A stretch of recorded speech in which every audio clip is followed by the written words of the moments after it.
Okay, today we are going to talk about chapter 5, which is my favorite chapter because we get to finally see Gatsby and Daisy together for the first time, and we get to sort of see Gatsby for who he really is, or we get to see him for who he is underneath all of the facade of control that he has.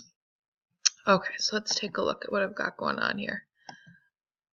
So the chapter starts, and Gatsby's whole entire place has all the lights on, and Nick comes over and he says, "Your place looks like the World's Fair."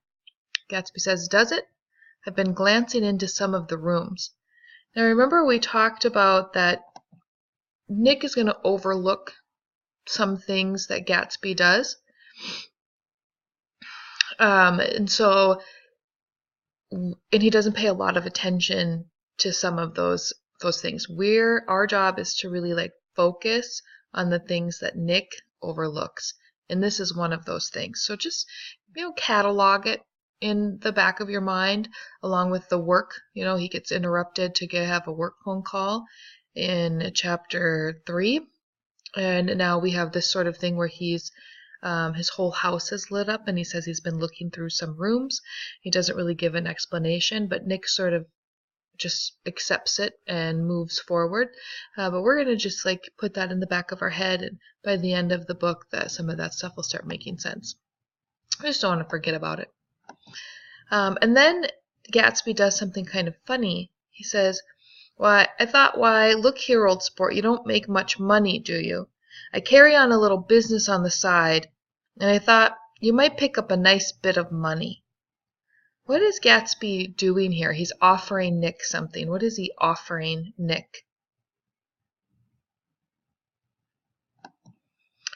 And it hopefully came up with a job. He's offering Nick some sort of job. And Nick says, "Because the offer was obviously and tactlessly for a service to be rendered, I had no choice except to cut him off there." Does Nick accept this job? Talk to each other for a moment. For number 1, does Nick accept the job? And number 2, why does Nick think Gatsby offers him this job? We can go back to that slide for a moment. Really read that. Because the offer was obviously and tactlessly for a service to be rendered. What is the service Nick is doing for Gatsby? So why does he think Gatsby is offering him this job? Oh, I guess I'm thinking ahead here. So let's go back to textual proof. Okay, what word choice in there would show you why he's offering him this job? So of course Nick declines it. He says no. If you keep reading that part, he says something like, "This was a turning point in my life," kind of, he would have accepted this job, it would have changed his life forever. And it doesn't really make a lot of sense to us now because Nick knows the outcome of this story, but we don't know the outcome of the story. And then again, it's one of those throwaway sentences where we think we don't need to pay attention to it, but once we learn the whole story, that line will make a lot of sense. So it says, again, every word, every sentence counts in it. Oopsie. What did I do? I make sure I'm in the right spot. Okay, I am. Okay. And then what cracks me up about this is that Gatsby is so nervous, and he's such a control freak that he, sends all of these flowers over to Nick's house.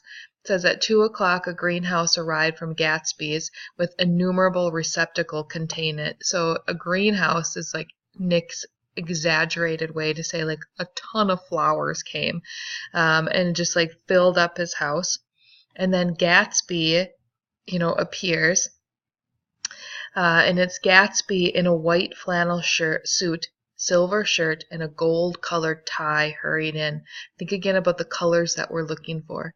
He was pale, and there were dark signs of sleeplessness beneath his eyes. And you can kind of tell Gatsby's mood based on the way he is described here.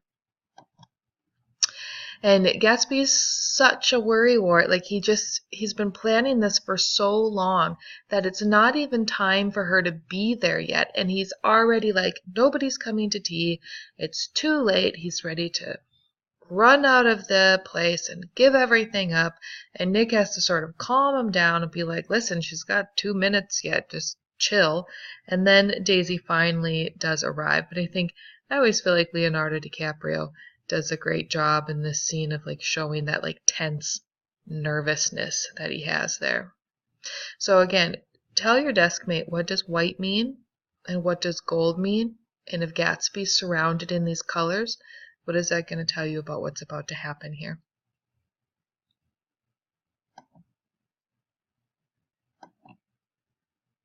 We got a symbol. Okay, so what happens, right, is that Daisy comes and she comes in and, Nick is expecting Gatsby to be in his living room because that's where he left Gatsby, and he brings Daisy in and there's no Gatsby. Because remember, what's Gatsby's plan is that he has to accidentally run into Daisy. He can't have planned it. I mean, if he was going to plan it, he might as well just go to her house and knock on the door. But he's been dreaming for years, for 5 years, that he would accidentally run into Daisy. And so Nick and Daisy come into the room, and Gatsby isn't there. What he's done is he snuck out the back door like a weirdo, ran around the side of the house. It's like pouring rain outside, so he's like sopping wet, and he knocks on the door to like complete the illusion that he, just sort of dropped by Nick's house. And it's just crazy. And like, here's this great sort of description of Gatsby. It says, Gatsby, pale as death, with his hands plunged like weights in his coat pockets, was standing in a puddle of water, glaring tragically into my eyes. With his hand still in his coat pockets, he stalked by me in the hall, turned sharply as if he were on wire, and disappeared into the living room. I pulled the door to against the increasing rain. So, look at this. We have a symbol coming up. We have the rain. Weather is a big symbol. And like colors are big, stand for things in books and are symbolic. So is weather. And you might remember that, from all the Shakespeare that you've had to read. Think back to Romeo and Juliet. The death of Mercutio and the death of Tybalt lands on the hottest day of the year. Next year when you sit down and you read Macbeth, or if you ever read Hamlet.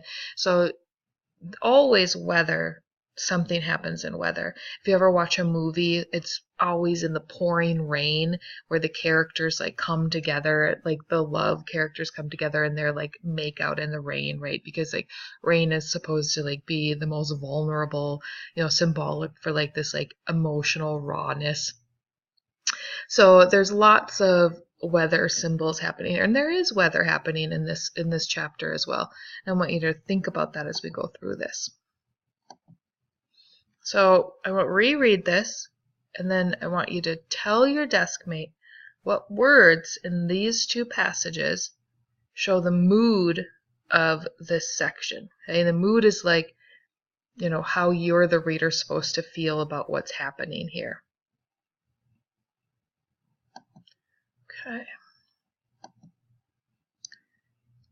And then I think it's comical. I think this scene makes me laugh out loud all the time. They're so uncomfortable. There's Gatsby, and like I know the picture shows him sitting, but he's really standing right here, and he's like staring down at Daisy, and his distraught eyes stare down at Daisy, who's sitting frightened but graceful on the edge of a stiff chair. And that just kills me how unbelievably like awkward this scene is. There's a strained counterfeit of perfect ease, even of boredom. So think about what that's saying. Like it's a counterfeit. Like think about what the definition of counterfeit is. And he's like pretending to be like not only relaxed, but bored, which always makes me laugh. And then he's so just awkward and nervous, and he's like leaning against this mantle right here, and he's like fumbling around that this clock, which has been sitting on the mantle, he makes it fall, and he turns and he catches the clock with trembling fingers. And the clock really becomes, oh no. Let me go back to where I was. Oh, do you think that's close? Yeah. The clock becomes a symbol in itself. Here it's stop. When he grabs it, it stops. So this is the moment then. Some of these symbols are like, who even found them? But this is the moment. And it does really represent Gatsby, where he finally does achieve his dream. He's here, across from Daisy. The thing that he's wanted for 5 years. In every other novel that you've ever read, that's the end of the story. The person gets their dream. That is his dream. That's what he's wanted. It's the thing he's reaching for at the end of the dock. But we're halfway through this novel. We're not even at the end of a chapter. So the story is less about Gatsby getting his dream, which he has right here, chapter 5, and more about like what happens after that fact, and like what makes up a dream, and are there differences in like different types of dreams. You know, he's wanted Daisy for 5 years, and does that make a difference that, you know, it's based on something that he's been pining for basically for years. So you want to kind of keep watching that.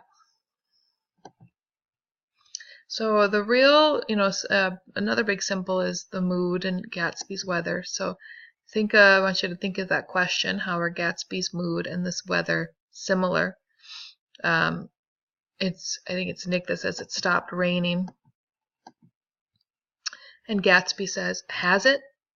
When he realized that I was talking about that there were twinkle bells of sunshine in the room, he smiled like a weatherman, like an ecstatic patron of recurrent light, and repeated to Daisy, what do you think of that?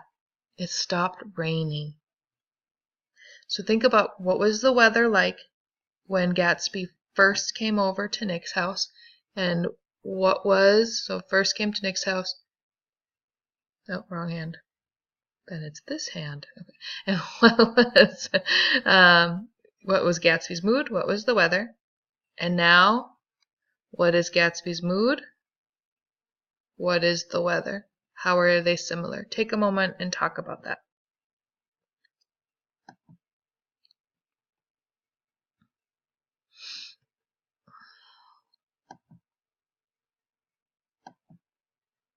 And then, because it's just such a great scene, we have to watch it. I think it's